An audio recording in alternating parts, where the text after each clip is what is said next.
La France exploitait, le Niger fournissait, l'uranium circulait, et le monde regardait ailleurs. Mais le 1er décembre 2025, tout s'est arrêté. Le général Tchiani prononce une phrase que personne n'osait imaginer il y a encore 3 ans. En déclarant ceci, le Niger mettra en vente son uranium nationalisé. Nous déciderons à qui nous vendons. Nos ressources ne sont plus sous tutelle. En quelques mots, un pays longtemps considéré comme périphérique vient d'ébranler une superpuissance nucléaire mondiale. Et ce que beaucoup voient comme un simple conflit minier est en réalité une rupture civilisationnelle. Parce que derrière ce minerai jaune, derrière les convois de 1000 tonnes quittant la zone d'Arlit, derrière les arbitrages internationaux, se cache la colonne vertébrale énergétique de la France, l'un des pays les plus nucléarisés du monde. Bienvenue dans Journal de l'innovation. Ici, on analyse l'actualité géopolitique, les technologies et innovations croissantes. Aujourd'hui, nous allons comprendre pourquoi cette décision bouleverse Paris, pourquoi elle passionne Moscou, pourquoi elle inquiète l'Union européenne et pourquoi elle est vue dans de nombreux pays africains comme un tournant vers une nouvelle souveraineté. Ce que tu vas entendre ici ne se dit pas sur les plateaux de télévision occidentaux. Regarde la vidéo jusqu'à la fin. Merci de liker et de partager pour référencer la chaîne. Le 1er décembre, lorsque Télé Sahel diffuse un message clair du général Abdourahmane Tchiani, le Niger mettra sur le marché international l'uranium de la Somaïr, une mine nationalisée en juin 2025. Cette annonce est un défi direct. À Orano, le géant français détenu à 90% par l'État français, à l'ICSID, Centre d'arbitrage international, et à la politique énergétique de l'Union européenne, qui dépend massivement du Niger. Une violation assumée d'une décision internationale. Le 23 septembre 2025, l'ICSID avait ordonné au Niger de ne pas vendre, transférer ou faciliter le transfert à des tiers de l'uranium produit par Somaïr. Mais le Niger répond par un acte politique. Nos ressources ne sont plus sous tutelle, à Télé Sahel. Le Niger annonce qu'il ignorera la décision de l'ICSID, le tribunal arbitral utilisé depuis des décennies pour protéger les intérêts des multinationales occidentales. Le Niger dit à voix haute ce que beaucoup de pays africains pensent tout bas. Ces mécanismes n'ont jamais été faits pour nous protéger, mais pour nous contrôler. Cette confrontation révèle le cœur du problème. Pendant des décennies, l'uranium nigérien était exploité sous un système profondément déséquilibré. Pour comprendre la colère nigérienne, il faut rappeler un fait central. Pendant plus de 50 ans, la France a bénéficié d'un uranium à prix quasi gratuit. Depuis 1971, Orano, anciennement appelé Areva, détenait entre 63% et 86% de la production selon le Niger. Le Niger percevait en moyenne moins de 12% des revenus directs. L'uranium était exporté à des prix souvent très inférieurs aux prix internationaux. Une grande partie du minerai servait à alimenter les centrales nucléaires françaises qui fournissent 70% de l'électricité de la France. Le Niger n'a jamais bénéficié de son statut de premier fournisseur historique de Paris. Les infrastructures autour des mines, Arlit, Akokan, témoignent encore par son état sous-développé malgré 50 ans de production. Pendant que les rues de Paris restaient illuminées à l'énergie nucléaire, une grande partie du Niger vivait encore dans l'obscurité. Ce contraste a alimenté pendant des années un ressentiment profond. En 2013, un ancien ministre nigérien de l'énergie lâchait une phrase devenue iconique. L'uranium du Niger éclaire Paris mais pas Niamey. C'est cette humiliation historique que la rupture de 2025 est venue solder. La nationalisation de Somaïr n'est donc pas un accident. C'est une réponse historique. Ainsi, lorsque le coup d'État du 26 juillet 2023 renverse le président Bazoum, beaucoup en Occident pensent que ce n'est qu'un épisode de plus dans l'instabilité sahélienne.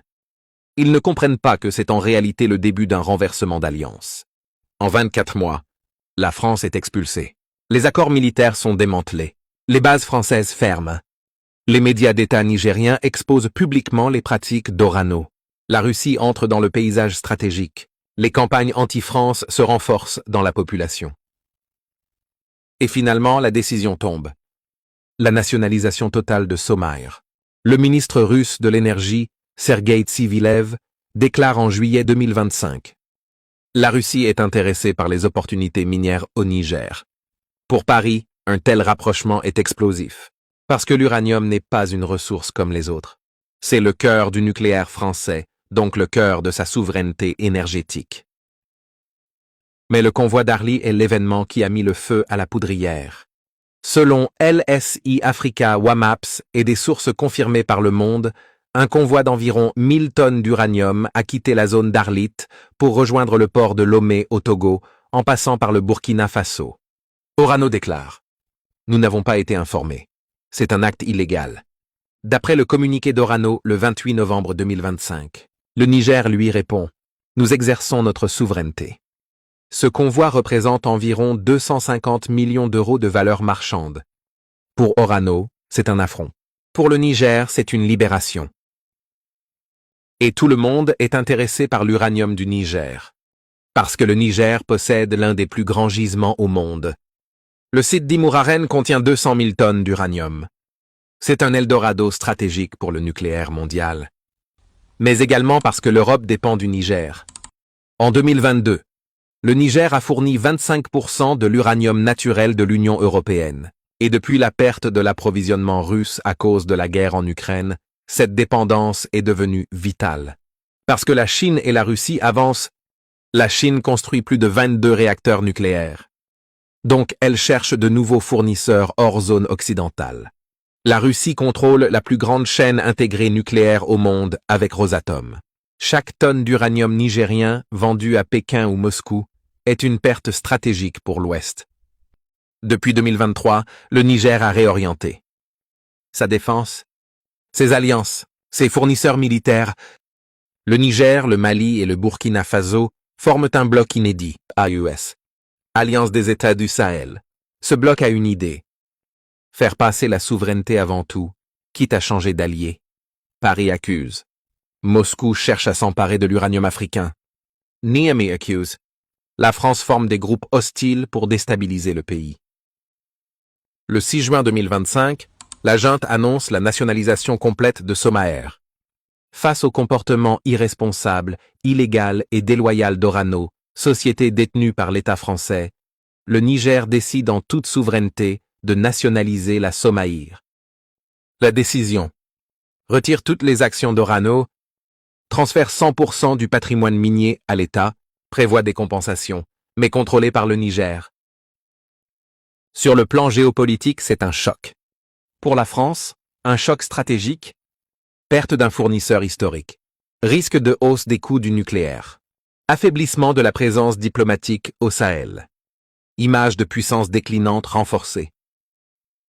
Pour le Niger, un tournant de souveraineté, reprise du contrôle de la ressource la plus stratégique du pays, diversification des partenaires, Chine, Russie, Iran, possibilité de fixer ses propres prix, affirmation politique régionale. Pour la Russie, une opportunité, même si Rosatom n'y l'accorde 170 millions de dollars, le contexte profite objectivement à Moscou. Moins de France plus de marché libre, fenêtre géopolitique ouverte. Pour l'UE, une menace énergétique. L'Europe doit maintenant trouver de nouveaux fournisseurs, augmenter ses coûts, accepter la montée des acteurs BRICS. La France s'est appuyée pendant 50 ans sur l'uranium nigérien pour alimenter ses centrales. Le Niger a toujours été payé au minimum. Paris a utilisé son influence pour verrouiller juridiquement les ressources. La nationalisation n'est pas un coup de tête, mais une réponse à 5 décennies d'injustice structurelle. Comme le souligne un éditorial du Monde, 2024, la perte du Niger teste les limites de la souveraineté énergétique française.